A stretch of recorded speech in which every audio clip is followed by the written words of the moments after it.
ಮುಂದೆ ನಮ್ಮ ನಡೆಗೆ ಚೆನ್ನಮ್ಮನ ನಾಡಿಗೆ ಅಂಥೇಳಿ ಇಲ್ಲಿಂದ ಬೈಲಹೊಂಗಲ ತನಕ ಪಾದಯಾತ್ರೆ ಮಾಡಿ ಆ ಚೆನ್ನಮ್ಮನ ಐಕ್ಯ ಭೂಮಿ ಅದು ರಾಷ್ಟ್ರೀಯ ಸ್ಮಾರಕ ಆಗಬೇಕು, ಚೆನ್ನಮ್ಮನ ಹೆಸರು ಅಜರಾಮರವಾಗಬೇಕು, ದೇಶದ ಮೊದಲ ಸ್ವತಂತ್ರ ಹೋರಾಟ ಅಂತ ಹೇಳಿ ಅದನ್ನು ಮಾಡಿದ್ವಿ.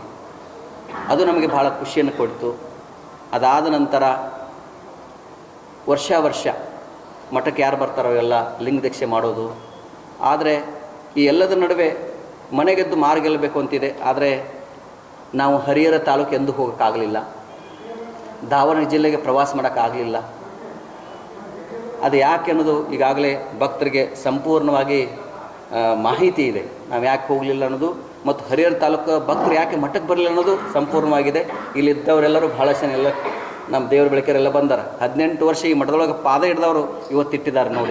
ನೋಡಿ ನನಗೆ ಯಾವ ಜನ್ಮದ ಪುಣ್ಯದ ಫಲವು ಕಳೆದ 8 ವರ್ಷಗಳಲ್ಲಿ ಬರೆದಿರುವಂಥ ಜನ ಭಕ್ತರು ತೊಂಡೋಪತ್ತೊಂಡವಾಗಿ ಕಾವಲು ಕಾಯುವ ಸೈನಿಕರಂತೆ, ಗಡಿ ಕಾಯುವ ಸೈನಿಕರಂತೆ ಇವತ್ತು ಮಠಕ್ಕೆ ಬಂದು ನಮ್ಮ ಜೊತೆ ನಿಂತಿರೋದು ಇದು ಯಾವುದೇ ಒಂದು ಪೂರ್ವ ಜನ್ಮದ ಪುಣ್ಯನೇ ಅಂತ ಭಾವಿಸ್ತೀನಿ ನಾನು.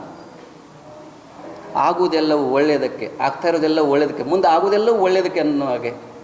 ಆಮೇಲೆ ಕೂಡಲ ಸಂಗಮ ಸ್ವಾಮೀಜಿಯವರು ಯಾವಾಗ 2A ಪಾದಯಾತ್ರೆಯನ್ನು ಶುರು ಮಾಡಿದರು,